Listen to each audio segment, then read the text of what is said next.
Good job, everyone. Brianna, before you were born, for whatever reason, we were all expecting you to be a girly girl.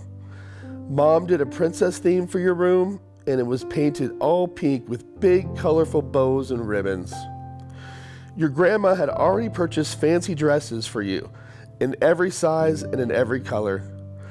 After you were born, it was more of the same. Whether you liked it or not, you were swimming in a sea of pink.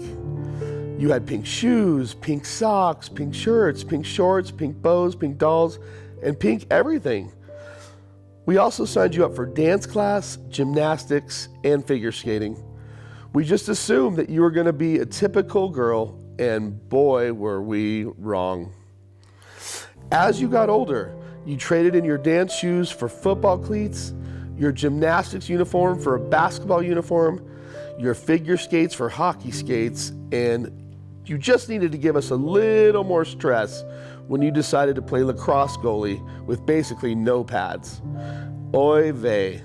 Let's just say that we never expected our daughter to beg us for a motorcycle on her 5th birthday. It's one thing if your dad had a motorcycle, for example, but that's not the case here. We didn't anticipate our little girl wanting to be a professional boxer or in the Israeli army when you got older. In fact, there was a time Jackie promised to get Brianna a gun, a Nerf gun, as a way to get her to do her homework. But once she got it, there was a little problem. Dad, I love my gun, but can you please buy me harder bullets? One of my favorite Brianna stories was when Jackie took her to the bank to deposit her cash into her account. Brianna wasn't very comfortable with this idea. She didn't trust these people with her money. After questioning several people that she trusted to make sure this was a safe thing to do, she sat down for about an hour to write her name on every single bill and informed the bank teller that when she wanted her money back, she expected to get her same exact bills back that she was depositing. It was hard for me to go on trips and leave my kids behind. I've never been good with that. Jackie's always been able to do this. This is not the problem. And when Mom leaves Brianna, only becomes my best friend, she becomes my little assistant. We become super tight, and she becomes indispensable to me. Helps me out with everything. But the very second my wife comes back, as the wheels hit the runway, Brianna completely turns on me. And not only does she no longer have time for me, for whatever reason, she has an attitude now as well. Stories get twisted. I end up becoming the bad guy while Mom was away. You were anything but our little princess that we were expecting. Instead, you were the coolest tomboy, YouTuber, bracelet entrepreneur, and overall daughter that a mom and dad could ever dream of. In our eyes, you've always been perfect. No matter how much you eat out our kishkas, Mom and Dad love you very, very much, and we're so happy to have you as our daughter. Good Shabbos, everybody. I want to thank everybody here for coming to celebrate the B'nai Mitzvah of our darling children. I know you guys were very nervous, but you did a beautiful job, and your father and I could not be more proud of the job you did. I would first like to thank Rabbi and Mrs. Chaya Meyer for playing such a big part in our lives. Mrs. Meyer and I go way back to 4th grade. She was my 4th grade teacher at Hillel Academy, and by the way, one of my favorite teachers. She was always kind, sweet, and loving. I truly loved being in her class and remember it to this day. You were one of my favorite teachers. Many years later, we reconnected and she encouraged me to come to the singles event. At the same time, Rabbi Meyer was very close to Brandon's family and encouraged Brandon to come to the same event. Sure enough, I met my beshert husband there. When we left the event, we made a joke to Rabbi Meyer saying if this ever worked out, ha ha ha, we would definitely have him officiate at our wedding. Sure enough, 10 months later, we called Rabbi Meyer and asked him if he would be kind enough to marry us. Here we are getting ready to celebrate our 20th wedding anniversary next month. And when it came time for my kids to go to Sunday school and learn about Judaism, I didn't have to think too hard who I wanted to teach my children about Judaism. I called Mrs. Meyer and asked her for a big favor to teach my children.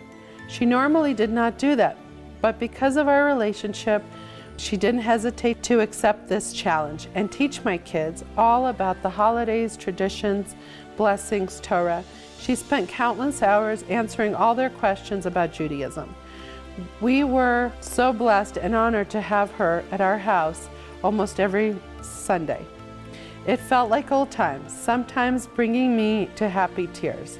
As it came closer to the kids' B'nai Mitzvah, I couldn't imagine asking anyone else except Mrs. Meyer to prepare them for their special day. And she agreed. Thank you so much for all your countless hours and patience in doing such a beautiful job. They were outstanding today. I want to also take a minute to remember those who are no longer here with us but played such an important role in our lives. Our grandparents, Reva Shoihit, Nanny Roz, Poppy Ben, Gammy Cookie, and Poppy Lester. You guys played such an instrumental role in our lives. We will never forget you. You guys taught us what a Jewish home is all about. We also want to remember our loving father, Zadie KP, who left us way too soon. We know he's our guardian angel and is with us every day in our hearts. I know he's smiling from the heavens above and is very proud of his beautiful grandkids and the job they did today. We want to take a minute to thank our parents and our families for always being there to support us. We couldn't have done this without your love and unconditional support. We love you guys. Thank you to all our guests for being here on this very, very special occasion for our family.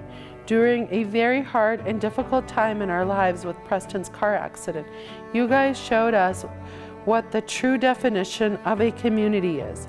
You wrapped your arms around us and gave us all your support. You made sure we were completely taken care of, whether it was driving Brianna around, making food, visiting Preston, bringing things to the hospital, making sure we had a shoulder to cry on.